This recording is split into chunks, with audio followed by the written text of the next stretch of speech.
I drank too much and went to the wrong house, ending up falling onto my childhood friend Jason's bed. I thought he would immediately kick me out, but instead, he pinned me down beneath him. He even ambiguously asked if I was deliberately throwing myself at him. But when I frantically ran home, I found that my birthday could open his front door. At this moment, he sent a friend request. Isabel, you're dead. To celebrate joining my new company, I went out for drinks with my best friend. After a few rounds, I went home and lay down on my bed, ready to drift off to sleep. My waist felt a soft touch. A hand was messing with my waist. Julie, stop messing around. Wait, my best friend Julia didn't come home with me. I sharply turned my face and saw Jason's incredibly handsome face. Of course, I would never admit he was handsome. With lightning speed, I was about to kick him off the bed, but he grabbed my... Damn it, Jason, you dare touch my butt. My foot didn't work, so I frantically slapped his face with my hands until he let go of me. I quickly pulled the blanket tightly around myself, huddled in a corner and pointed to the door, saying, "Get out of here." Jason looked at me with a hint of amusement. "Isabel, figure out whose room this is. Also, if that kick of yours made me infertile, our Smith family won't let you off the hook." I swallowed. It seemed to make some sense. With a snap, the lights in the room came on. When I came to my senses, I finally clearly saw the style of the room. The black and white style is clearly not to my taste. Jason continued, "Don't think that just because we have an arranged marriage, you can take liberties with me." What the hell? If I wasn't in the wrong, that bastard Jason would be dead to me. Jason Smith is 22 years old this year, 2 years older than me. Jason and I have been next-door neighbors since childhood. But after graduating from high school, he suddenly went abroad. We lost touch, but our elders remained in contact. I heard he even became his own boss. I'm not entirely sure about the details. I hugged my quilt, wondering where things went wrong. I glanced at Jason, who was staring at me. "Why did you come back to the country? Even after not seeing each other for years? Why is your mouth so venomous?" Jason scoffed. "Who hasn't seen each other for years? Hey, this guy can't take a joke. He gets defensive so quickly." I got up and out of bed. "Did you take the wrong medicine? Why are you so angry? Even if it's an arranged marriage, it was a childhood joke. Why are you taking it so seriously now?" I was a little angry and rolled my eyes at him, as if I didn't have a temper. Before he could say anything else, I left the room. Only then did I realize that the layout here was exactly the same as my house. No wonder I hadn't noticed. I apologized to Jason and left immediately. Once outside, I realized that Jason lived in apartment 606, and I lived in 607. Great, we were neighbors as kids, and now we're neighbors as adults too. I went home, pondering the electronic door code, but the code was my birthday. So how did I open Jason's door? The more I thought about it, the more something felt off. Anyway, I was sober now, so I might as well try. As soon as I reached out, the door suddenly opened. Before I could react, my hand happened to brush against Jason's pants. The key thing was, I just stood there, frozen. Jason raised an eyebrow and slapped my hand away. "Still saying you don't want me?" His tone was laced with ambiguity.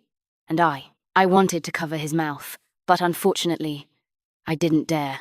I feigned calmness. "I just wanted to try how to open your door, Jason." Eden looked me up and down. "Sorry, try next time. I'm quite tired today." He did look a bit tired. He must have just returned to the country, right? Jason threw the bag I had left at his place back to me. He literally threw it. Not elegantly at all. I was a bit annoyed. "Jason, what kind of attitude is that?" Jason showed no expression, completely uninterested in me. Seeing his indifferent demeanor, my words naturally blurted out. "Jason, just keep pretending. I already felt you were hard, yet you're still faking it. Asterisk, bang! Asterisk." Jason's door slammed shut, the sound echoing loudly. What did I just say? It wasn't until late into the night that I finally snapped out of it. A notification sound from WeChat. A friend request. A white profile picture. With the note, "Isabel, you're dead." I'm dead. Terrified. How could I possibly dare to accept Jason's request? The next day, on my way to report to the new company, my mum called me, mentioning Jason's return to the country again. My mum. "I remember Jason. He used to live in the Star District too, didn't he? Have you two run into each other?" Asterisk. Whoosh! Asterisk. Suddenly, what happened last night popped into my head. Mum, the Star District is an area, not a single building. How would I know? My mom hesitated for a moment. You're right. So you and Jason really haven't been in touch all these years? I shook my head, indicating. No. As for why we haven't been in touch? Because in high school, everyone mistakenly thought Jason liked me. Originally, I also thought Jason liked me. Until the Kishi Festival night of senior year, when I saw Jason give my best friend Julia a love letter. Suddenly, all his kindness towards me was nothing more than an excuse to get closer to Julia. Later, my classmates continued to tease us. And that night I exploded, telling them not to joke around anymore. I was afraid Julia would misunderstand. After the Kishi Festival, I desperately chose to escape. I didn't have the courage to wish Jason well, so I deleted all his contact information. I didn't even bring my phone and fled to my grandma's house. Yuncheng town is very remote, and my grandma's house still uses a landline. My mum saw my cold attitude and said, Belle, the arranged marriages we talked about before were all jokes. If you don't like Jason and you have someone you like, bring him home to meet us? I rubbed my forehead. Mom, I don't want to be in a relationship yet. I just started working. I was almost at the company, so I hung up the phone. I was interviewing for the position of Mr. Jason's secretary at SL. However, when I started the job, I found out that Jason's secretaries at SL were not just me. Including me, there were 4 of us, 3 men. I suddenly wondered if Mr. Jason at SL was a misogynist. On second thought, I felt something was wrong. If he was a misogynist, why would he hire me? It is said that Mr. Jason at SL is particularly mysterious, and his power is so strong that there isn't a single photo of him on the market. The leader of Mr. Jason's secretarial team introduced himself. I'm Larry, the team leader of the general office, and these are Carlos and Kyle. I'm Isabel. When I returned to my desk, I found that my seat had a direct view of the general office, and the door was tightly shut. It wasn't until after I got off work that I heard Mr. Jason from SL was away on a business trip for a week. Larry added me to the company group chat. As I was about to get on the subway, I quickly glanced at my phone and saw a white avatar. Before I could tap on it, someone almost knocked my phone out of my hand. I quickly put my phone in my pocket. For the next week, at first, I cautiously tried to avoid Jason. Later, I realized that Jason hadn't even come home at all. Only then did I relax. Julia called me on the weekend and asked me out for drinks. I readily agreed.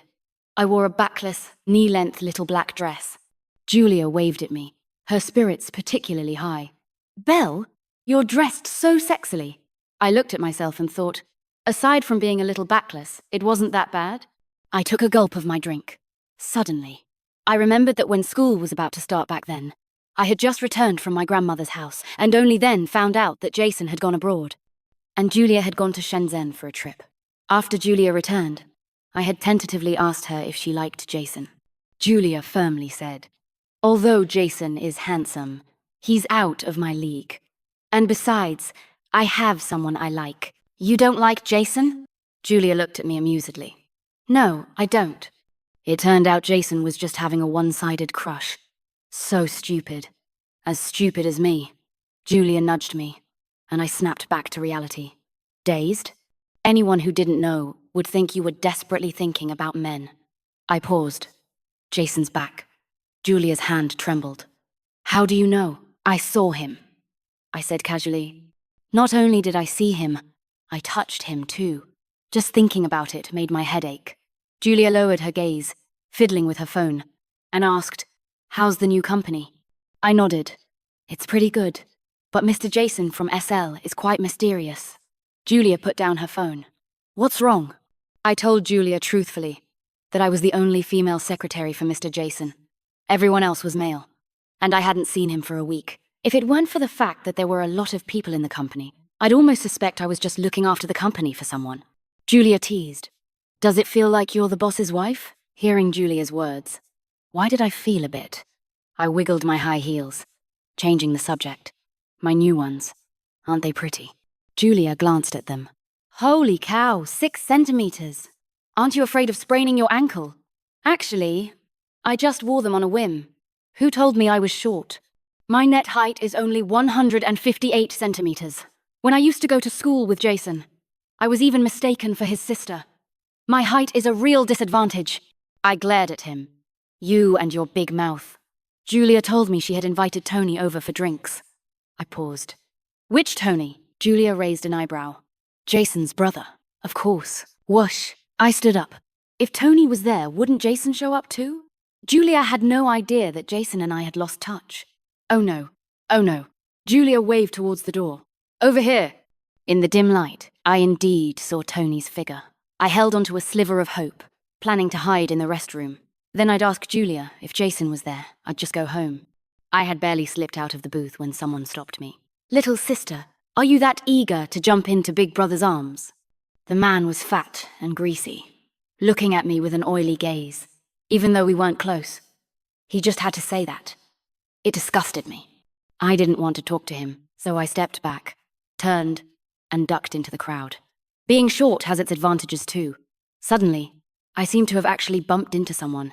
Sure enough, my foot slipped, just as Julia had said. Just as I was about to fall, I was suddenly enveloped in a familiar scent. A man's hand rested on my waist, his thumb and forefinger tightening. His skin made perfect contact with mine, and I shivered. When I looked up, I was already being lifted by one hand. Damn it, Jason, let go of me! Jason pulled me back to the booth.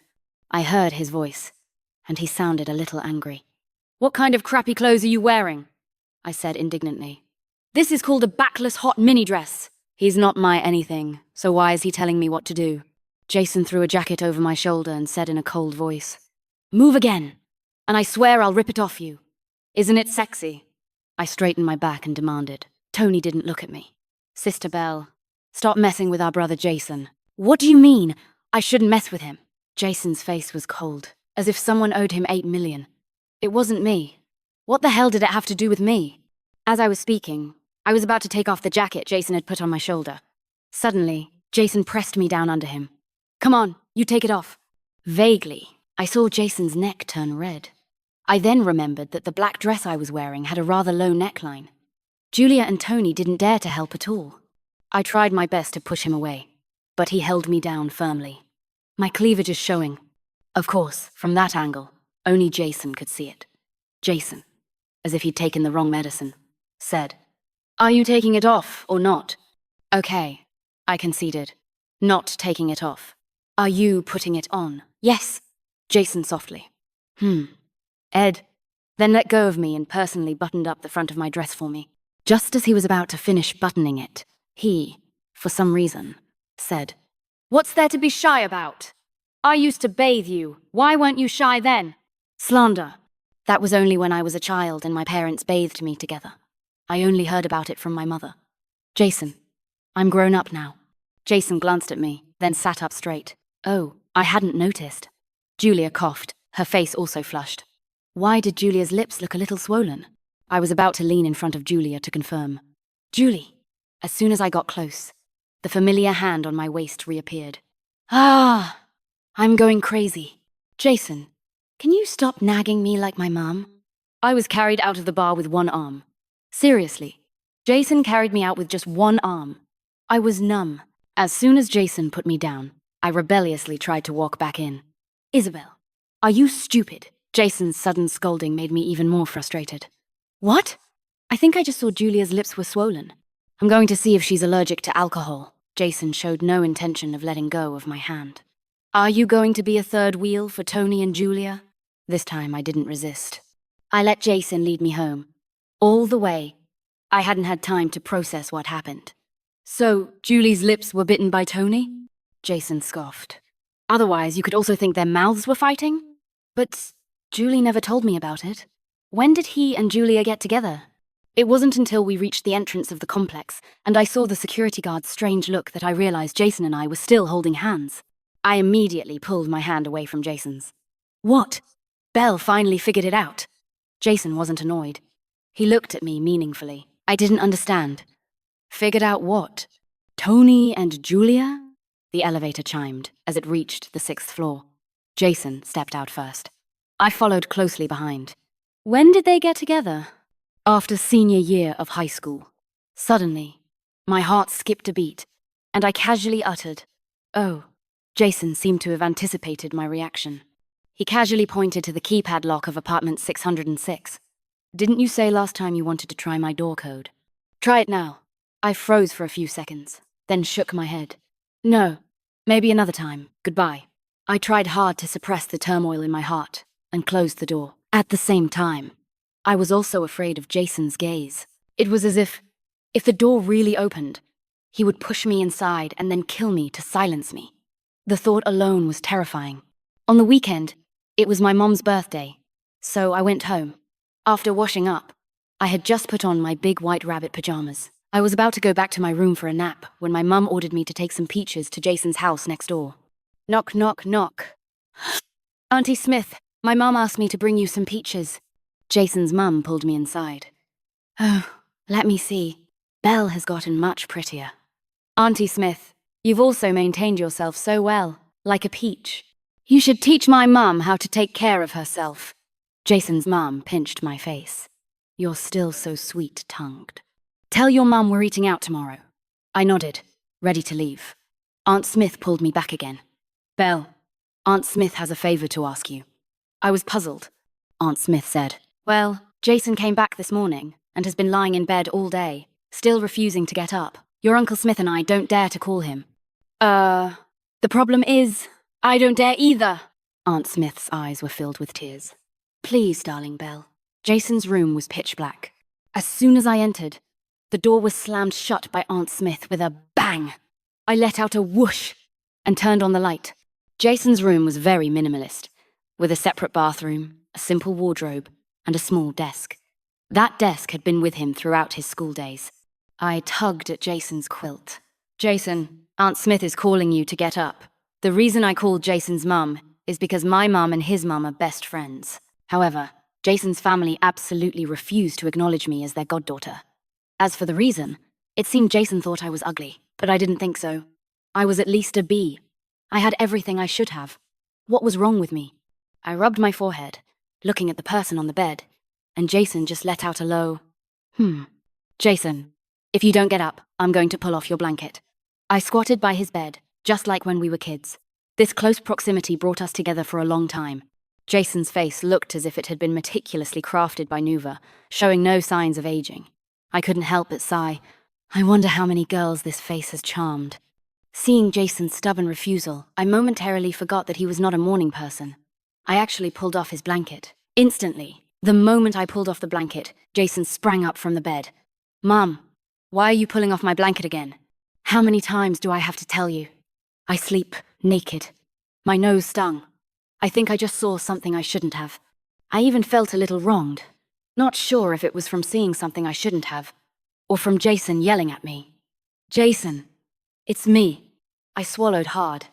When Jason saw me, his Adam's apple bobbed, and his hoarse voice instantly broke free.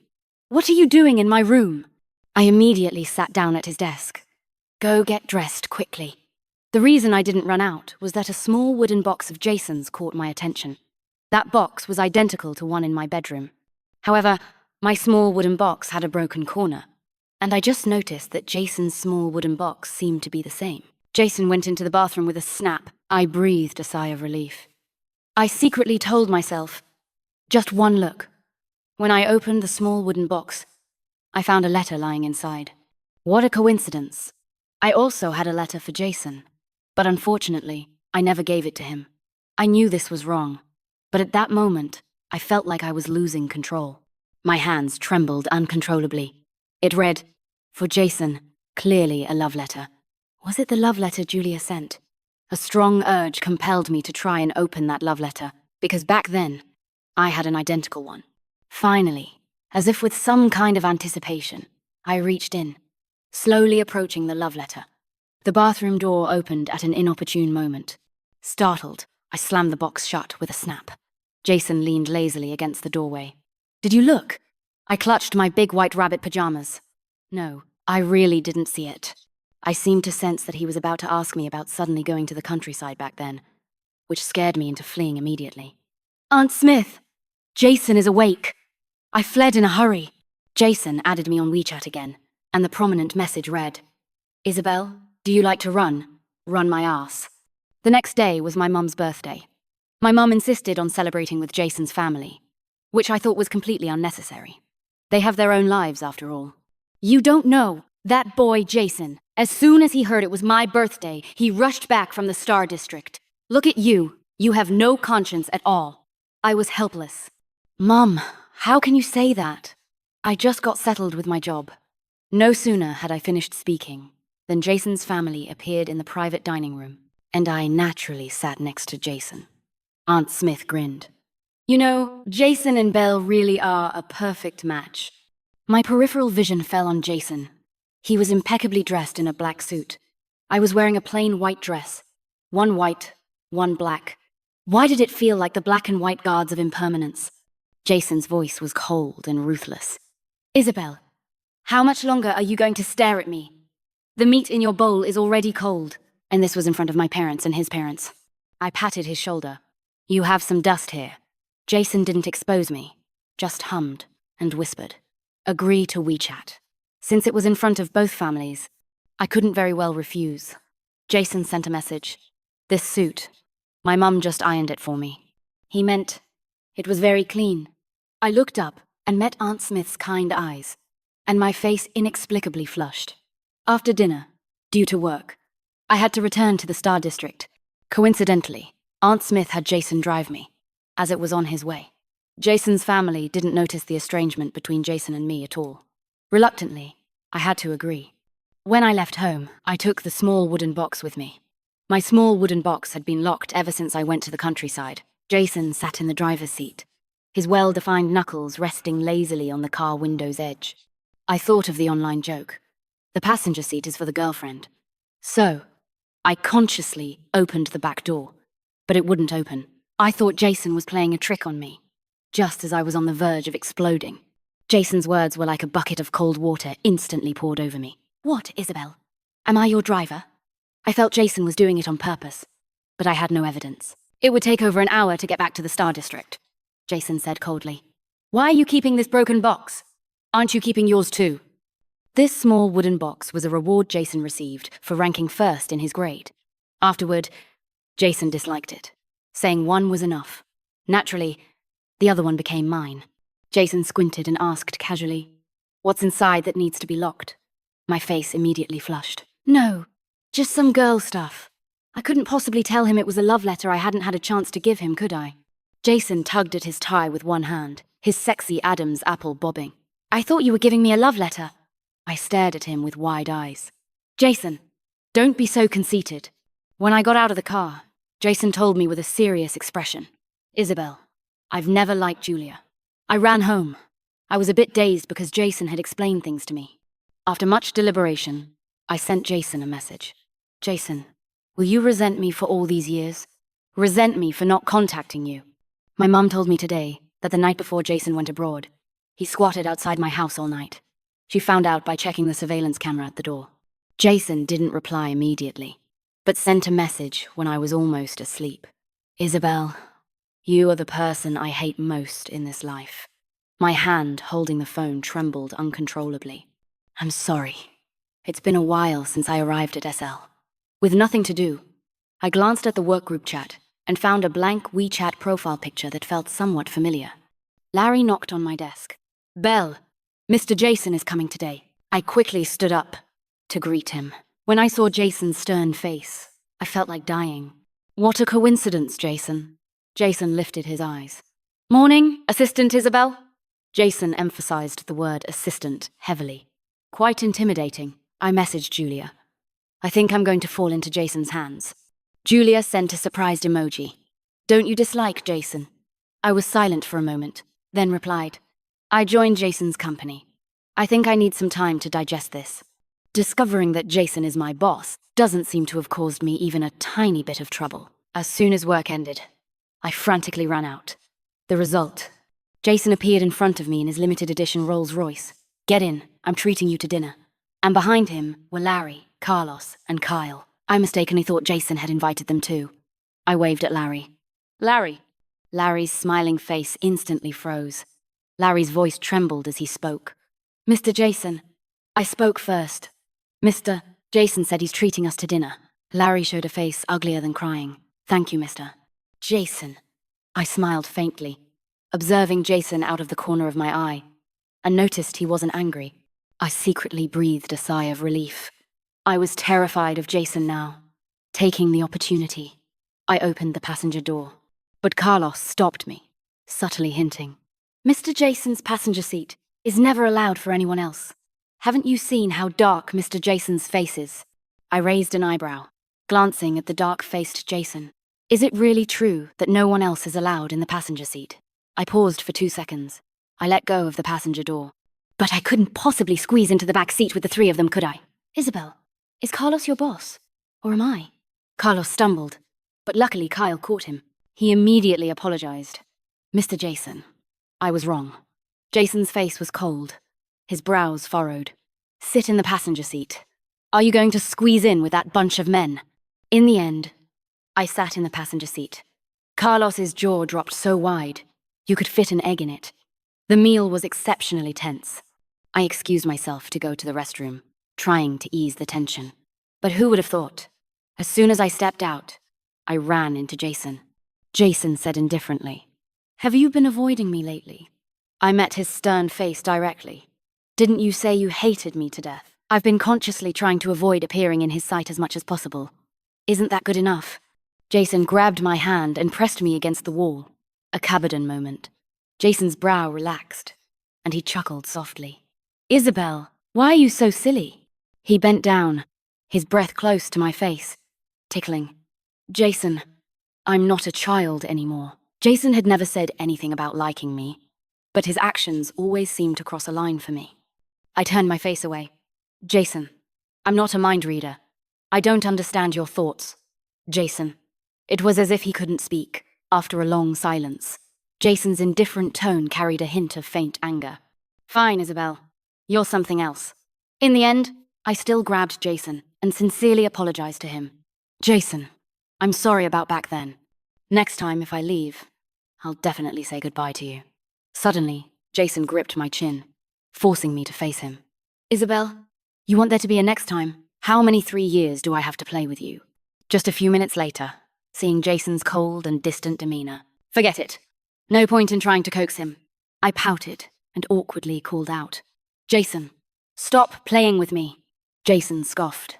"Isabel, shouldn't I be the one saying that?" Jason drove me home, and I was still in the passenger seat. That night, Larry secretly created a group chat. Without Jason. "Belle, be honest.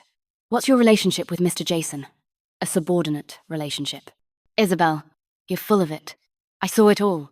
Mr. Jason's doting little glances at you, and the key thing is, you're the only woman who sits in his passenger seat." "Really?" "Oh, you saw wrong. Jason hates me. Where's the doting? He even inexplicably said I was playing him." "What did I play him for?" After that, Carlos went silent. But Julia called me.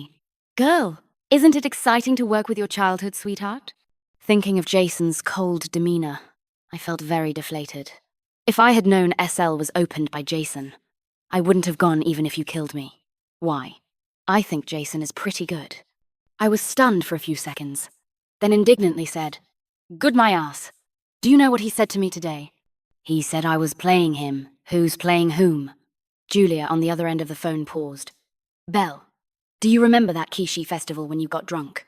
I was puzzled. "So?" Julia analyzed seriously. "Have you ever thought? Did you really do something to play with him?" Before I could answer, Julia continued. "Tony told me that Jason was planning to confess his feelings to you on Chishi festival night. Do you remember Jason ever confessing to you?" I thought it was unlikely. If Jason had confessed to me, why wouldn't I remember the next day? Jason seemed to have no recollection of what happened yesterday, greeting me quite naturally. Carlos asked me out for dinner after work, and since I had nothing planned, I agreed. But to my surprise, Jason pulled up in a McLaren. "I'm coming too," Carlos said in astonishment. Doesn't Mr. Jason disdain such gatherings? Larry and Kyle both remained silent. Jason looked up at me. "Get in." He completely ignored Carlos's words. As I got in, I heard Larry pat his shoulder. "Carlos, prepare to be exiled." Only after getting in did I realize Jason's car only had 2 seats. I awkwardly asked, "Jason, you're so rich." Jason's well-defined knuckles paused. "You want some?" I glanced sideways, the afterglow of the sunset falling on him. Just like the Jason who protected me all those years ago. I didn't say a word. Jason blinked, his deep, dark eyes. Say something nice. Flatter me a bit, and I might consider it. Consider my ass. By the time I realized something was off, I had already been dropped off at my apartment complex. How did you get home? I looked at him in surprise. Jason slowly pulled out his keys. Isabel, I think we need to talk. Okay, let's talk. We planned to go to my place to talk, but as soon as we got to the door, there was water everywhere. Jason! My bathroom pipe burst. It was the first time I had encountered such a situation. Jason took off his jacket and went straight into the bathroom to fix the pipe. Jason raised an eyebrow, fumbling for the valve in the water. Do you have any tools? No. Jason frowned. Go to my door and get the toolbox. I was focused on saving my home. Okay, when I stood at Jason's door, I paused for a few seconds and entered my birthday. The door actually opened. I was stunned for a while, and Jason came out to get the toolbox after turning off the water valve. Under Jason's clean shirt, I could vaguely see his abs. I quickly turned my face away. Jason took the toolbox, looking worried. What's wrong? I shook my head, indicating that I was fine. By the time the pipe was fixed, it was already dark outside. As for the fact that I easily opened Jason's door without a password, Jason acted as if nothing had happened. Indifferent. Jason bent down and pinched my nose. What's wrong? Do you want me to take it off for you to see? Jason seemed very hot. I hurriedly looked away. No. You go back and change your clothes. Didn't you say we needed to talk? Okay, I ordered takeout. It should be here. Let's eat first. I didn't expect Jason to be so thoughtful. I don't know if Jason did it on purpose, but all the dishes he ordered were my favorites. And they were quite spicy. But I remembered Jason didn't eat spicy food before. I was stunned for a moment. Jason lifted his eyelids and placed a piece of steak in my bowl. You don't eat spicy food anymore? I shook my head. My taste has never changed. You're the one who changed. Jason sighed. I also want to try a different taste. Jason also took a bite of the steak, and his face visibly turned red. Isabel, I haven't changed either. I quickly handed him water. Are you sick? Only then did I realize that the cup Jason was drinking from was mine. Jason's lips parted slightly, unhurriedly. Isabel, I just want to tell you, I've never changed. I said, oh, and suddenly felt my face burning. Jason asked me to take out the small wooden box. Jason also brought his small wooden box. Isabel, you can give my wooden box back to me now. I looked at him in disbelief. What? Jason lifted his eyelashes and reached for the wooden box in front of me. With a clatter, the wooden box in front of me fell to the ground. Written on it was, "For Isabel." I knew clearly that this handwriting was Jason's. I wanted to run.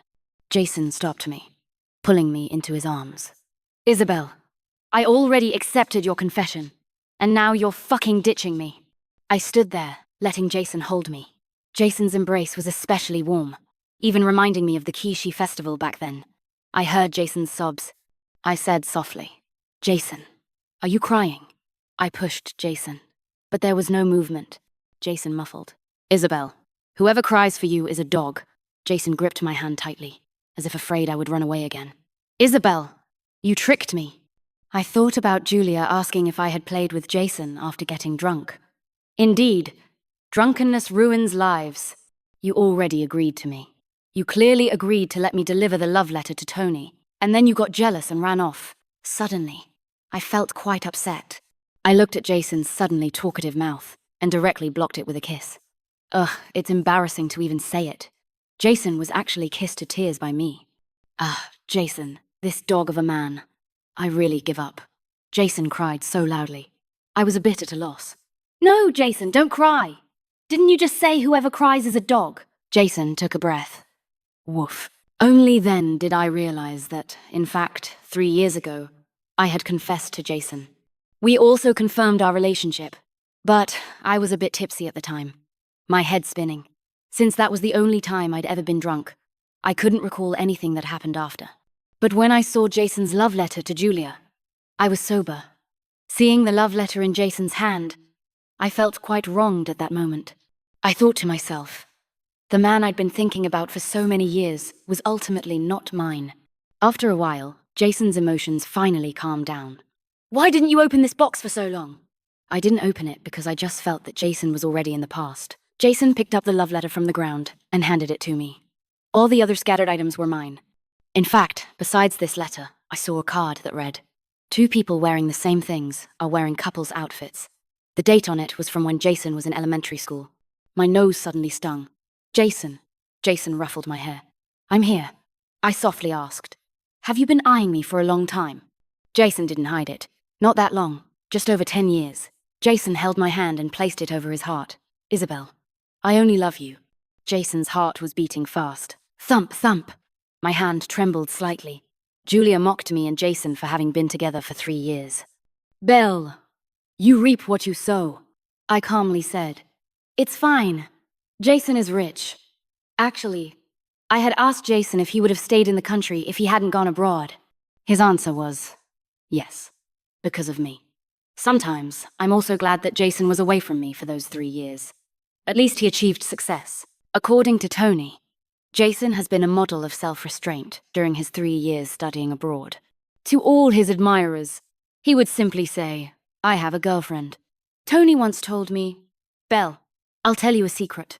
One time Jason got drunk and told everyone. My wife ran off less than 24 hours after we started dating. Jason, who was sitting beside us, hadn't said a word the whole time. Julia had invited me and Jason out not just for a get-together. They were getting married. They were going to end their 3-year long-distance relationship and enter the halls of matrimony. However, because Julia's parents were abroad, they planned to hold their wedding overseas. And Tony was also going abroad with Julia. Ever since our relationship became public, Larry, Carlos, and Kyle have all been extremely deferential towards me." It made me smile wryly.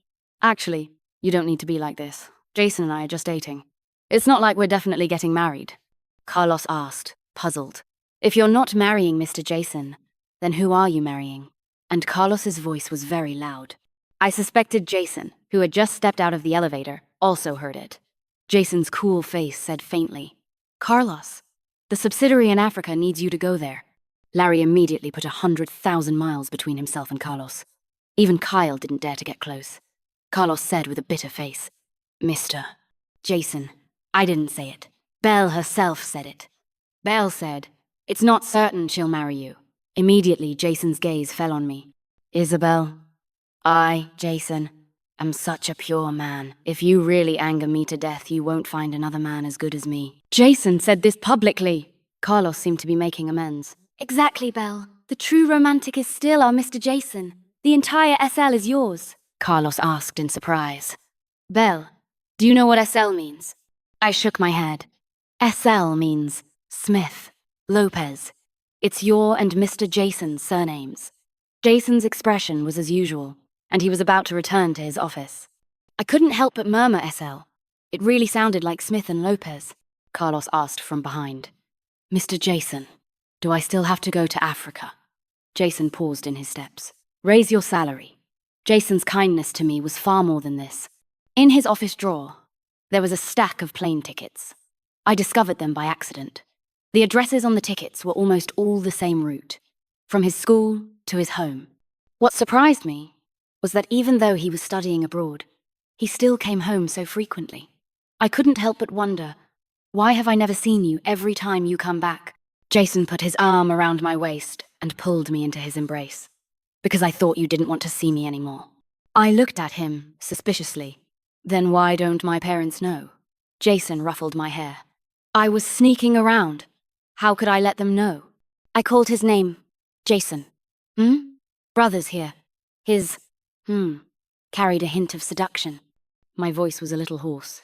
"Actually, I'm not worth all this." Jason lifted his eyelids. "Isabel, next time, can you stop hiding in the countryside?" I raised an eyebrow, meeting his cold face. Jason, how many times have you come looking for me?" Jason didn't deny it, just hummed from his nose. I looked, but I didn't know the way, and lost you. I was silent for a moment, then hugged Jason. I'm sorry. I was too weak. I swore I would never drink so much again." Jason smiled meaningfully. "It's okay. Just make it up to me later." I looked up. "Okay. What kind of compensation do you want?" For a moment, Jason was speechless. His gaze at me subtly changed, and his hand unconsciously became even gentler. He bent down and cornered me against the wall. Isabel, what do you think? How would I know? Jason looked languid, his eyes lowered as he looked at me. I want an adult reward. Whoosh! My palms immediately started sweating. In the afternoon, Jason participated in a large event, and I went along as Jason's girlfriend. Because of Jason, many people's eyes fell on me. Invited for an interview by the host, Jason brought me up too. The host smiled. May I ask what Mr. Jason's girlfriend's name is? Isabel. Facing so many cameras, I felt a bit uncomfortable. Jason frowned, his voice cool and impatient.